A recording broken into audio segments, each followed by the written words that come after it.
Nous sommes là à la pose des chemins du câble pour la gâche électrique. Là, nous préparons le transport du câble par roulement et console. Là, nous avons eu besoin de l'appui d'un soudeur pour placer cela. On pense la suite, on va le voir après.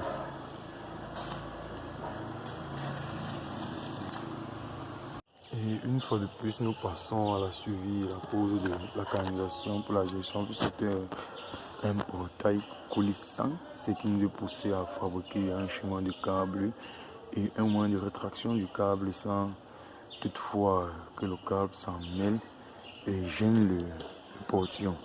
Je pense que c'est ça le chemin de câble que vous voyez là. Il monte. Il s'en va là et rejoint notre chemin de rétraction fabriqué par nous-mêmes. Les gens diront à quoi sert la mécanique appliquée, mais en fait, voilà ce que ça fait dans notre domaine. Il faut étudier le mécanisme pour voir comment ça fonctionne. Là, il est à la pause deuxième transport pour la deuxième barrière. Je vais vous donner un petit exemple de chemin de câble. Celui-là, quand je l'ouvre, il se rétracte.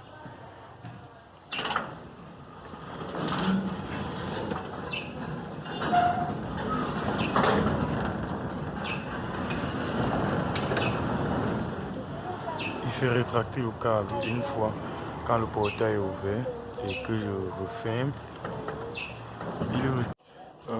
Là, je crois qu'on va passer au câblage de la gâche pour la rendre électrique comme je l'ai montré.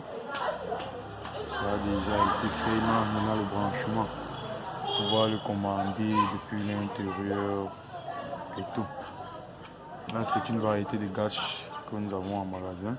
Celle-ci étant manuelle et électrique, ce qui fait plus de sécurité et nous avons plus de problèmes. J'ai égaré les clés puisque c'est un système.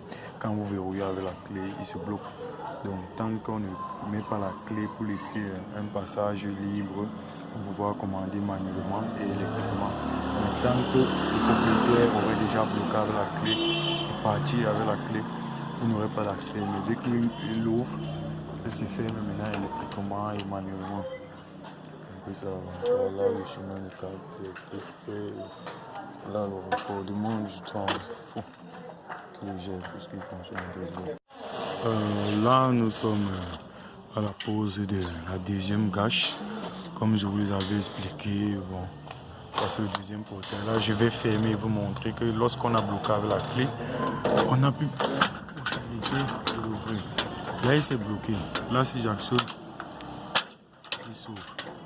Là, c'est avec impulsion. Là, nous le fermons.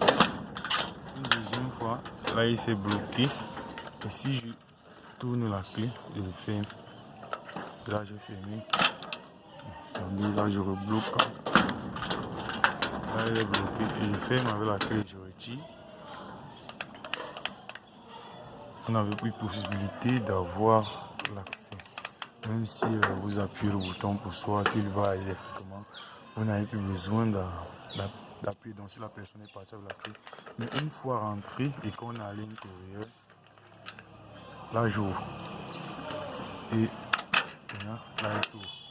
Là ça fait en sorte que quand vous êtes à la maison ou bien quand vous êtes sorti et qu'il n'y a personne à la maison, vous partez avec les clés, on n'a plus accès à la gâche, même que ça soit électriquement, que ça soit manuellement, ça ne peut plus fonctionner. Mais une fois que vous rentrez pour ne plus faire des allers et retours, chaque fois qu'on sonne, vous ouvrez le portail avec le système de gâche et un interphone à l'entrée. Vous voyez qui se présente et vous actionnez, la porte s'ouvre.